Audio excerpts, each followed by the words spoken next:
Well, welcome everybody to day 2 of the Democrat shutdown.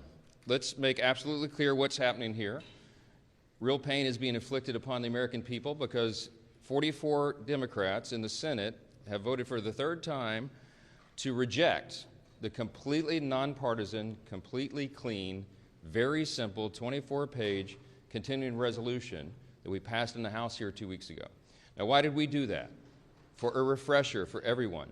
We have been working very hard, this leadership team, to get Congress working again. Congress has not done the appropriations process appropriately for many years now, and so we have forced the muscle memory back. Our appropriators have done a great job in bipartisan fashion, by the way, and they've worked very hard and passed 12 separate appropriations bills through the committee as is supposed to be done. We passed 3 of those off the House floor. The Senate did its work. For the first time in years, the Senate passed 3 appropriations bills off the floor. Those bills don't match up exactly. So the way the system works, everybody remembers from civics, is that when the 2 chambers have bills that don't align perfectly, you put together a conference committee. That's been done. All of that work's been done very deliberately, very carefully, and as good stewards of taxpayer resources. The problem is we ran out of time because the end of the fiscal year is September 30th.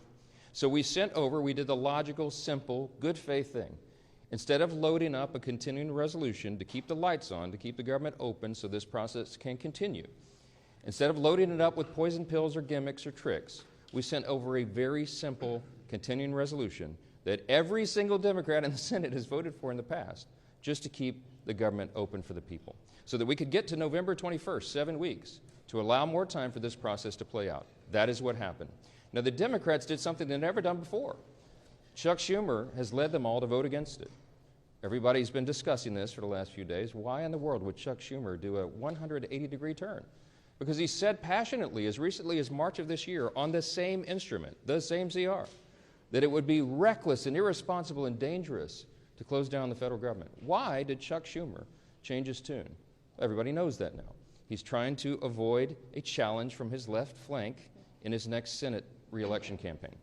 And he wants to avoid the scrutiny that he received for doing the right thing back in March because the far left and the base really went crazy on poor Chuck Schumer. And so he changed his tune. And now they're trying to pretend it's about something completely different. They have made a decision that they would rather give taxpayer-funded benefits to illegal aliens than to keep the doors open for the American people, to keep vital services, veteran services, health care and nutrition for women, infants, and children. They would rather not pay the troops and TSA agents and Border Patrol agents. They would rather stop services of FEMA in the middle of a hurricane season than to do the right thing for partisan political purposes. It is selfish, it is reprehensible, and it is exactly the opposite of what they have all said themselves in their own words very passionately every day until now. We've been playing the greatest hits loop here on a video right outside the Speaker's office for days. You've all seen it. Make them answer for that. Don't ask the Republicans what we should be doing or what we should be negotiating. I don't have anything to negotiate. I sent them in good faith exactly what they had voted for before. We did not put any Republican provisions in that, and we tried to make this very simple, in good faith, so the appropriations process of the people can continue. Now, there's been a lot of talk about, they say that we're making this up, this illegal aliens receiving taxpayer benefits. It's a talking point, they said. I want to remind you of a couple of key facts. Everybody can remember, I think, back to 2020. In the presidential debate for all the candidates on the Democrat side, you might remember famously they were asked the question, raise your hand, they said on the stage, if you believe that illegal aliens should receive health care paid for by American taxpayers. Every single one of them raised their hand, to great applause in the audience from the Democrats who were there. Those hands included Joe Biden and Kamala Harris. Now, what did they do? Did they follow through on that promise? Yeah. They absolutely did.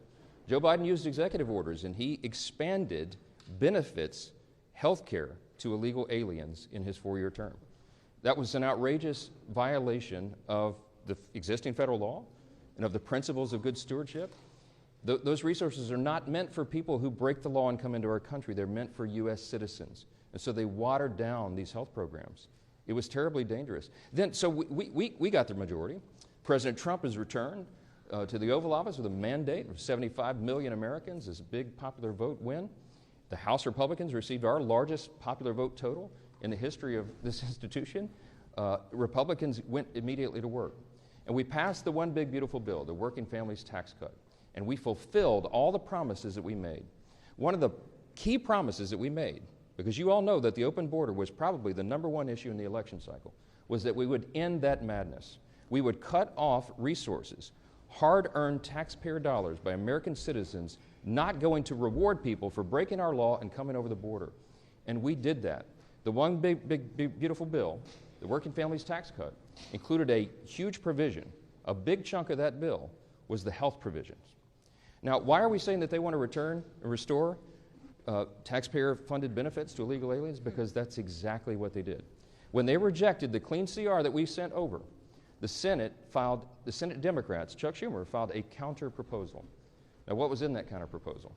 You can see it for yourselves. In fact, if you're watching at home, go to my website right now, speaker.gov.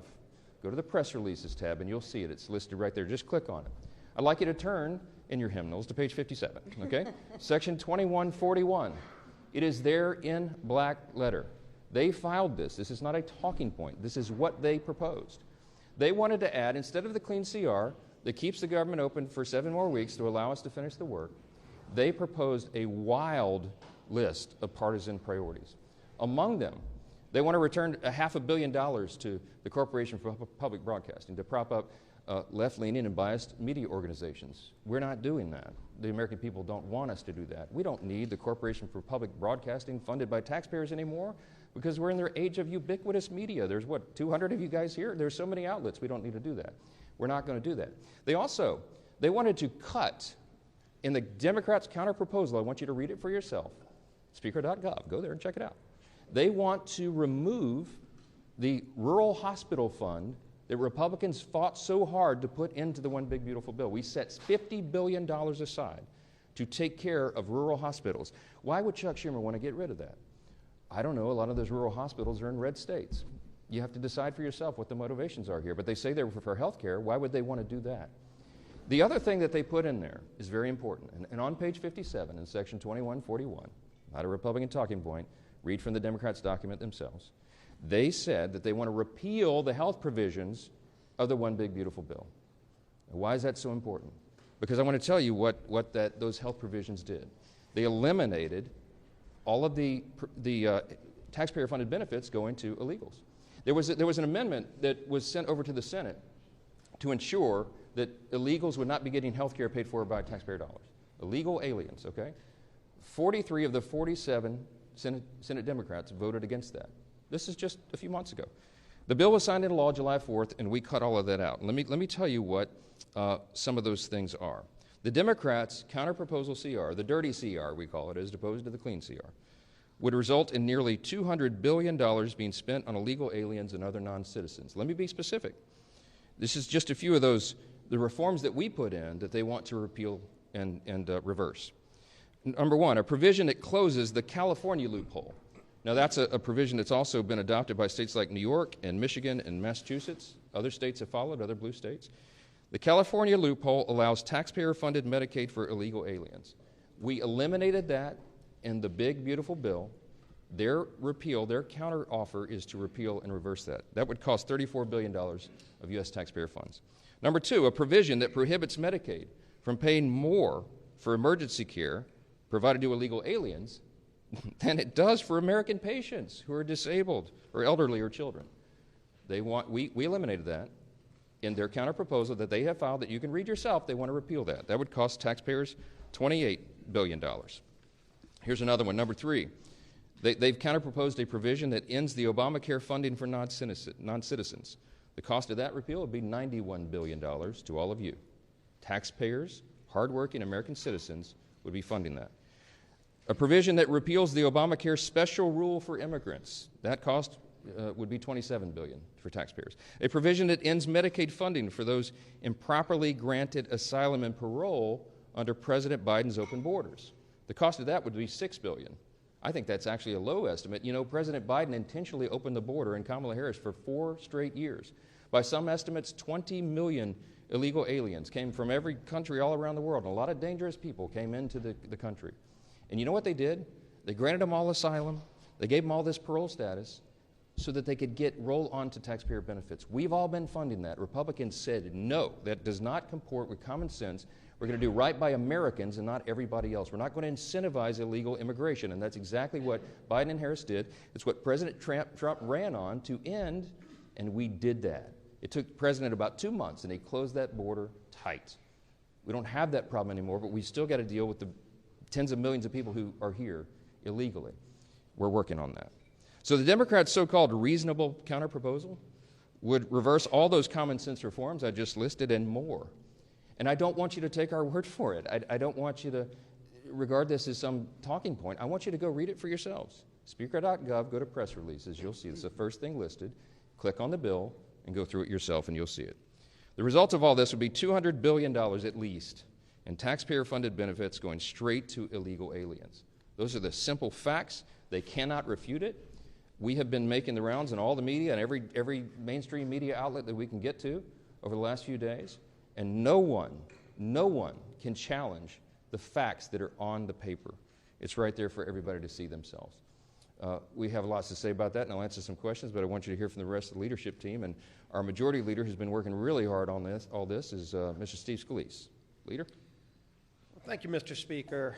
And as we mark day 2 of Chuck Schumer's shutdown, we know that there is a very straightforward way out of this. And that is for Senate Democrats to join with Senate Republicans and vote for the bill that opens up the government and allows negotiations to continue. Surely by opening up the government, again, it doesn't resolve all of our differences, but it allows us to negotiate without Chuck Schumer holding the American people hostage. That's really what's going on here. You know, we had a vote on this House floor 2 weeks ago, and 99% of House Democrats voted to shut the government down. Led by their leader, Hakeem Jeffries, whipped their members to vote to shut the government down. And so they're running around this town right now doing podcasts and trying to be commentators. They're doing everything but being legislators. When they had an opportunity to actually govern, House Democrats voted to shut the government down. And now that the government's shut down, they're trying to blame somebody else for what they did. They voted to do this. They can get bailed out by Senate Democrats. The bill is still sitting over in the Senate. And so rather than trying to figure out who to assign blame to, what they should do is go over to the Senate, talk to their Senate Democrat counterparts and say, Senate Democrats, Chuck Schumer, open up the government again. And then let's have a negotiation over our differences. President Trump, you saw Vice President Vance as well saying, we will negotiate, but not while you're holding hostages of the American people. There are real differences we can negotiate. You know, they want to talk about all the Obamacare increases in premiums that they caused families. Obamacare is the health care law of the land, and it's leading to higher premiums for families. There are a lot of conversations that people can have about how to fix those problems. Throwing hundreds of billions of new taxpayer dollars to things like funding illegal alien health care is not the answer to that problem. And it surely is not the reason for Democrats to be shutting down the government. And yet that's what they're doing. Some of their own leaders have confirmed that's why they're shutting down the government. And it's unacceptable to most American people who just want the government to work for them and deserve that. And we had a vote on the House floor. You can go look at that vote and see that over 99% of Democrats voted to shut the government down. It's a real vote that we held, and that bill is still sitting in the Senate. We stand ready to negotiate on a lot of differences. We are in a conference committee right now on 3 of the appropriations bills, and Tom Cole and his appropriators have passed all 12 of the bills out of committee. John Thune, to his credit, changed course from the old days of Chuck Schumer when Chuck Schumer ran the Senate and didn't bring any of the appropriations bills out of committee. They're now moving those bills in the Senate, and so we can have a broader negotiation on how to properly fund government, how to properly set priorities over funding government, which, by the way, shouldn't be complicated. It's what every family does sitting around their kitchen table. They figure out how to properly budget their households. Businesses do this all the time. A small business, whether it's good times or bad, has to sit down and figure out how to make the budget work. Washington needs to do the same thing. And that means House Democrats and Senate Democrats need to stop holding temper tantrums, stop making $1.5 trillion demands for illegal alien funding, and vote to open up the government, release the hostages, and let's go get back to a negotiation over what the priorities of this country really should be. President Trump has proven he's ready to negotiate again. He brought all the leaders to the White House just a few days ago. He stands ready to resolve this, but the ball's in Chuck Schumer's hands right now. He has chosen to shut down the government, and he can't articulate any real reason except that they want to take things like $50 billion away from rural hospitals to fund health care for illegals. And the Speaker laid it out incredibly clearly. It's not some hypothetical. Chuck Schumer filed an alternative government funding bill, and it includes getting rid of all the verifications on things like making sure illegals can't get those taxpayer-funded benefits. They want illegals to get free health care benefits, and they're willing to shut the government down to do it. That's not where the country is. It's surely not why we should be here right now. But we stand ready to work. We've done our job in the House. It's time for the Senate to do their job and end this madness. Keeping our members tied together, united, focused on what we need to do is our whip. Tom Emmer.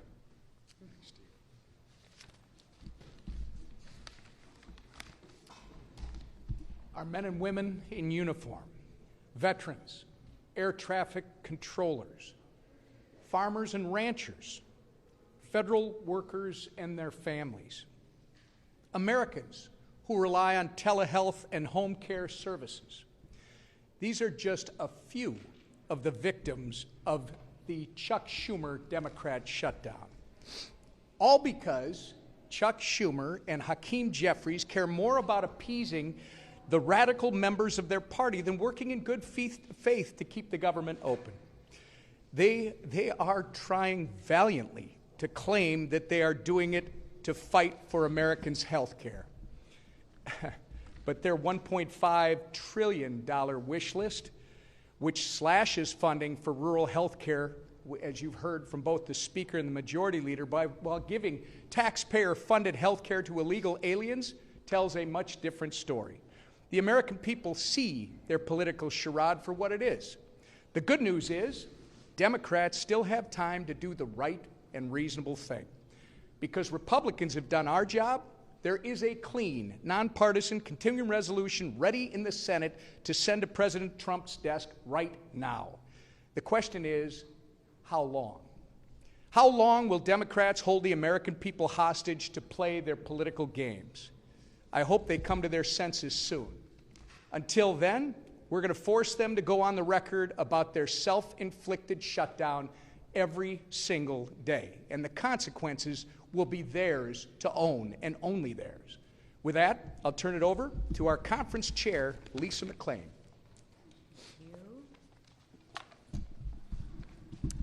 Thank you, and good morning, everybody. Listen, this is really simple. There is a way to open the government today.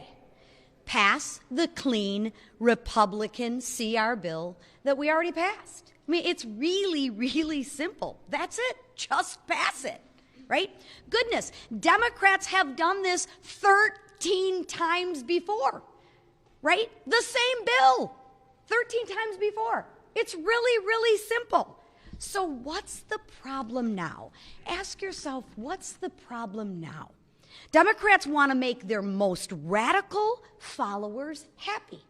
They're pandering to the radical Democratic arm of their party. And you know what? They want to spend your money to do that. They want to spend your money on government benefits to illegals. Your money. Where does that $1.5 trillion come from? It comes from your pockets. And you're going to give it to illegals.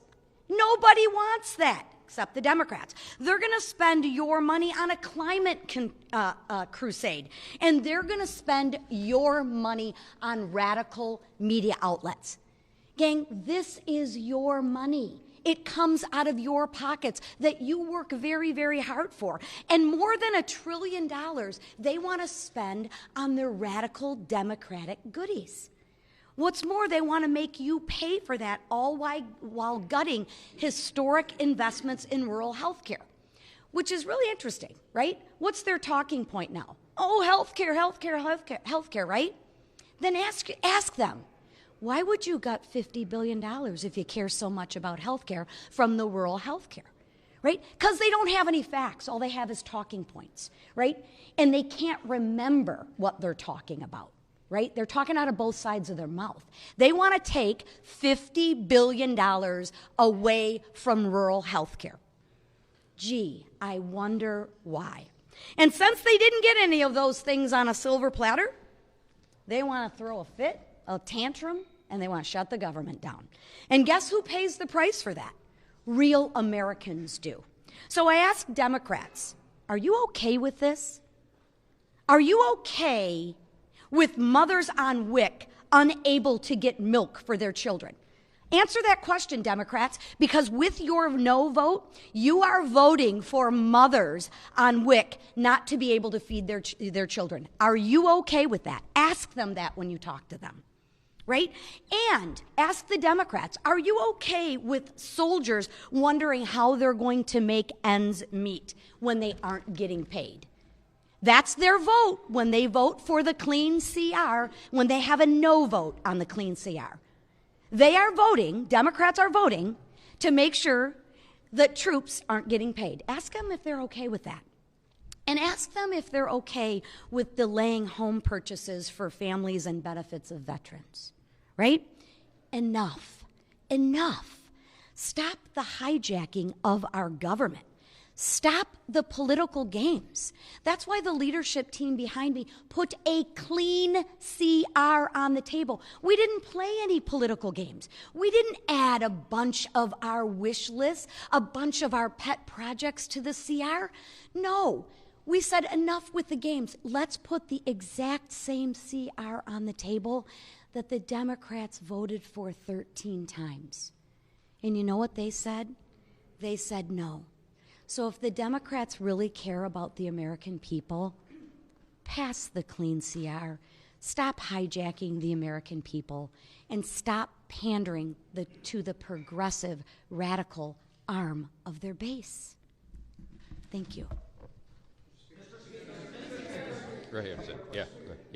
Does the president have the constitutional authority, just because of a shutdown, to lay off thousands of federal government workers, or withhold funding for congressionally approved projects that are already in the works? Yeah, he does. Okay, this is the way the system works. This is Chuck Schumer's decision is to hand, as I said on a couple interviews yesterday, the keys to the kingdom to the president. All right, he has put himself in that situation. And it's completely unnecessary. The president takes no pleasure in this. The president did not want a shutdown. I'm telling you this from my own testimony. I was in the Oval Office. He pleaded with Chuck Schumer and Hakeem Jeffries to do the right thing. Keep the government open. We'll talk about all these other issues later because that's how the process works. But failing that, because they have decided to vote to shut the government down, they have now effectively turned off the legislative branch, the Article 2 branch of the Article 1 branch of our government, and they've turned it over to the executive, okay? So in that situation, when Congress turns off the funding and the funding runs out, it is up to the Commander-in-Chief, the President of the United States, to determine how those resources will be spent. He has that responsibility given to him by the Democrats in the Senate. They can't complain about it, and he doesn't want to do it. But in this scenario, what they have to do is make very difficult decisions. Most of the responsibility falls to Russ Vought. He's the director of the Office of Management and Budget, as you know. Whomever is seated in the chair at OMB during a shutdown has to do the same thing. Russ does this reluctantly.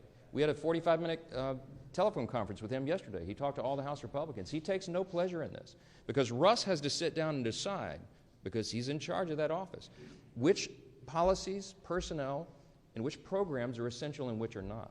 That is not a fun task. And he is not enjoying that responsibility. And it could end today if the Senate Democrats would come to their senses and do the right thing for the American people. But if they don't, and if they keep the government closed, it's going to get more and more painful because the resources run out and more things have to be reduced and eliminated. Now, when he sits down as the director of OMB, he will obviously have a subjective determination on the priorities. And what do you think he would do? Because what would any OMB director do under any president? They're going to look to see for the administration's priorities first and ensure that those are funded. And so those are some very serious determinations that have to be made. We want to protect hardworking federal workers. And these are people who protect all the rest of us, by the way. We mentioned TSA agents, Border Patrol agents.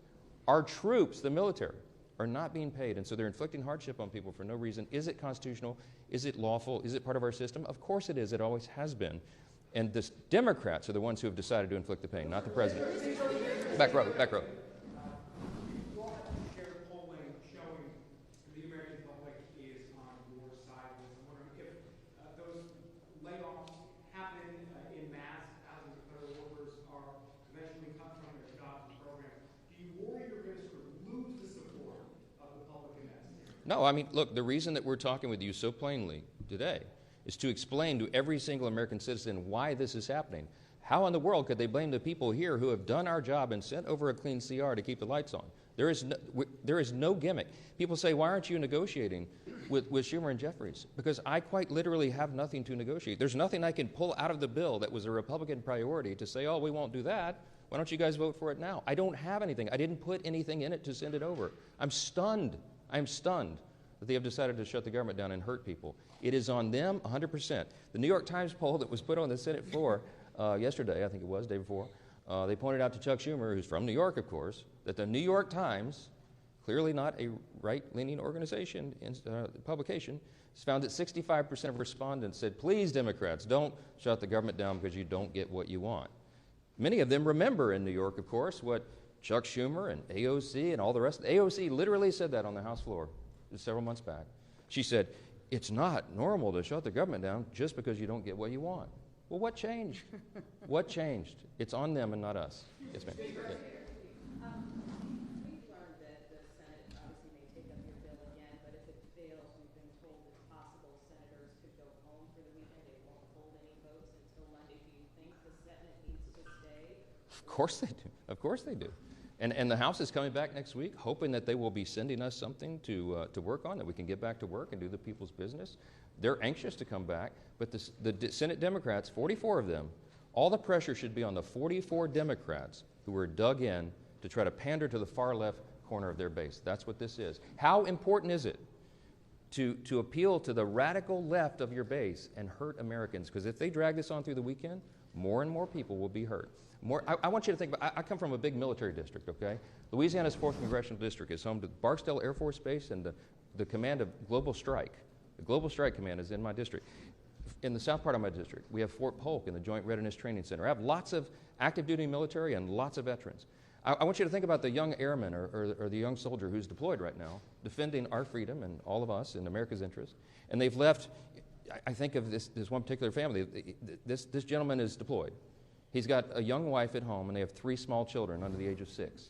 She's not going to get a paycheck as long as Chuck Schumer's playing political games up here. They don't have a big, I know this family well, they don't have a large tranche of savings, okay? This is going to be a serious hardship. She won't be able to make the car note. She won't be able to maybe pay for groceries for the kids because Chuck Schumer's up here playing games to pander to the far left of his space. It's outrageous. Real people are getting hurt. Veterans are not getting health care services. We have suicide prevention programs, okay, that will not be funded because of this. This is not a game. FEMA services, if your flood insurance lapsed right now and you need to renew it, you can't do that right now. We have hurricanes off the coast of the United States right now. If you buy a home and flood insurance is required, which is in so many places around the country, you can't close on your home right now because Chuck Schumer and 43 friends in the Democrat friends in the Senate are making a game out of this. It is ridiculous. It is irresponsible and dangerous. We'll come in at any hour, at any day to get the job done, but they won't. Yes. Senator Chuck Grassley has said there could be $27 billion in ACA subsidies fraud. I know congressional Republicans have been looking at this issue of the Obamacare tax subsidies with those estimates. Do you have any concerns about that? And also, Susan B. Anthony, Pro-Life America, and 88 total pro-life organizations have said they are concerned that the Hyde Amendment is being averted with those Obamacare subsidies and that people are getting elective abortions through that program. So are conservatives concerned about this? Yeah, conservatives are very concerned about the subsidies. Not only that, but they're subsidizing not American citizens, they're subsidizing insurance companies with that, which has driven premiums up. It's got lots of problems, okay? I was in the Oval Office with the President, with Leader Thune, Leader Jeffries, and Leader Schumer a few days ago. And Leader Thune rightfully said to Chuck Schumer, that is a red herring in this, and you all know it. That is the subsidies that you're referring to don't expire until December 31st. We're at the end of September. You're trying to take a December policy issue and insert it into this discussion about whether we're going to keep government operating for the people. That is a ploy. They've done that simply so that they can show a fight against Trump and Republicans. Let me tell you what that is all about. There'll be lots of thoughtful discussion, deliberation, and debate about that because there's lots of opinions and it needs major reform. Leader Thune told Leader Schumer very clearly in front of the President, before that's even considered, you have to take on real reforms to address those issues. And they demonstrated right there in front of the President. He saw it for himself. That's not a simple issue. That's going to take weeks to deliberate and discuss and debate. But that's the beauty of the process. We have 3 months to do that. That is not an issue for today. The only issue is whether they're going to vote to keep the government operating for the people. Clear, plain and simple. Yes, sir. Mr. Speaker. Democrats want to not only have health insurance for illegals, but some of your Democratic colleagues over in the Senate are also talking about DEI programs that Democrats want to bring back. Can you elaborate on that? Yes, there's all sorts of. Remember, we sent over a 24-page clean CR. They sent over this thing that you'll have to see on my website to believe it yourself. But it's all chock full of all sorts of crazy things that they want to restore, and DEI has always been one of their big priorities. They want to spend $1.5 trillion new dollars of spending is what they're demanding to keep the lights on around here. It's absurd, and they should know it. They're all wrapped around the axle about these woke progressive programs being ended, but that's what the election was about. That woke progressive stuff is what the American people rejected. Some of our Democrat colleagues here are doubling, tripling down on it. Good luck with that. Good luck with that for the midterm election. Today, the White House witnessed her vote. The president posted on Truth Social this morning that the meeting is to determine which of the Democrat agencies they recommend to be cut. This is in addition to the money for New York, for the transit funding being cut, and in addition to blue states seeing their energy funding cut. Two questions on this. I mean, do you think this is political targeting? Is that appropriate? And then in addition, HUD had on its agency webpage blaming radical Democrats for this. Is that an appropriate use of taxpayer money being overtly political? It's something we haven't seen before. I think what the HUD website says is the objective truth that we're telling you right now. There are 44 Democrats in the Senate, and by the way, every Democrat in the House except one who voted to shut the government down. They are the ones that made that decision. The White House and the executive branch take no pleasure in this. But when they are tasked with determining what the priorities are, obviously they're going to follow their principles and priorities and not the other team. That's the results of an election that everybody voted in, the popular election and electoral college. I am. And that's why I'm pleading with the entire country to call your senators, your Democrat senators, the 44 people who want to shut the government down. You should call them right now and tell them to get here and get to work and open the country up for the people. So many of you asked me this morning about sombreros and memes and why Hakeem Jeffries is all alarmed by that. But look, these are games. These are sideshows. People are getting caught up in battles over social media memes. We've got to this is not a game. We've got to keep the government open for the people. I don't know why this is so complicated. And to my friend Hakeem, who I was asked about, man, just ignore it. I mean, Gavin Newsom was trolling me last night. He painted me like a minion. He painted me yellow with big glasses and overalls. And I thought it was hilarious. You don't respond to it. For all my friends, R's and D's, don't respond to it. Get to work, do the people's business, and let's get on with it. Thank you all so much.